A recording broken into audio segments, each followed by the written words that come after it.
नमस्कार साथियों, मैं ओम प्रकाश एक बार फिर से स्वागत करता हूं आपका मेरे चैनल अपना जगत पर, जहां मैं रोज़ एक नए विषय पर या एक मुद्दे पर एक विचार पर चर्चा करने आता हूं।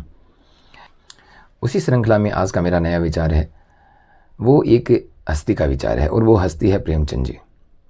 खैर, उस विचार पर चर्चा करने से पहले मैं आपसे थोड़ा उस विचार से जो है संबंध बना दूं। आजकल जो लोग हैं वो झूठी बातों को या पुरानी बातों को नया करने का एक तरीका ढूंढ रखा है लोगों ने, और वो तरीका है कि ऐसे आत्मबल से कहते हैं कि वो बात जो है वो नई लगने लग जाती है और झूठी बात सच्ची लगने लग जाती है। ऐसा तरीका लोगों ने खोज रखा है और हमें ये लगता है सोशल मीडिया के दौर में कि ये जो बातें हैं ये आज की ही मनगढ़ंत बातें हैं, जबकि आज की मनगढ़ंत बातें नहीं है। ये आज का ही ये सिर्फ जो है काल चक्र नहीं है, ये शायद पहले से भी होता आया है। ज़्यादा लंबे समय की अगर बात ना करें, ज़्यादा पीछे के समय की अगर बात ना करें, तो हम प्रेमचंद जी के दौर की बात कर सकते हैं। प्रेमचंद जी जो एक ऐसे यथार्थवादी थे जिन्होंने सिर्फ समाज की सत्यता को ही प्रकट किया है, समाज की स्थिति को ही लोगों के सामने रखने का काम किया है अपने साहित्य के माध्यम से। उन्होंने ही अपने साहित्य में ये लिखा था। ये जो विचार है ये मैंने प्रेमचंद जी की गोदान उपन्यास से पढ़ा है, जिसमें प्रेमचंद जी लिखते हैं। आपको दिखाता हूँ, देखिए ये है प्रेमचंद जी के गोदान उपन्यास में पेज नंबर 224 पे देखो, ये लिखा। इनमें प्रेमचंद जी ने लिखा है कि पुरानी बात भी आत्मबल के साथ कही जाती है तो नई हो जाती है। और वाकई में ये जो सिलसिला है बातों को नया करके पेश करने का या झूठी बातों को सच्ची करके पेश करने का, हमारे जो नेतागण हैं वो यही आजमाते हैं।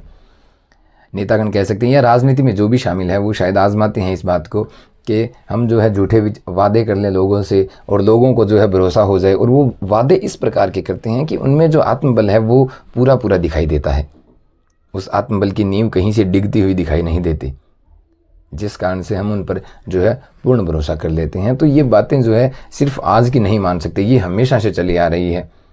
सच्चे आदमियों के साथ झूठे आदमी भी जो है सफ़र कर रहे हैं और करते ही रहेंगे। शायद इनका जो है पूरी तरह से खंडन नहीं किया जा सकता। तो आज का जो विचार था वो मेरा था प्रेमचंद जी की गोदान पुस्तक से लिया हुआ, जिसमें और भी बहुत सारे विचार हैं जो मैं आपसे साझा करता रहूँगा। एक एक विचार से या कभी ना कभी ऐसी चर्चा करेंगे जिसमें मैं सारभूत जो चर्चा मैंने जानी है प्रेमचंद जी के गोदान उपन्यास से वो आपसे ज़रूर साझा करूँगा।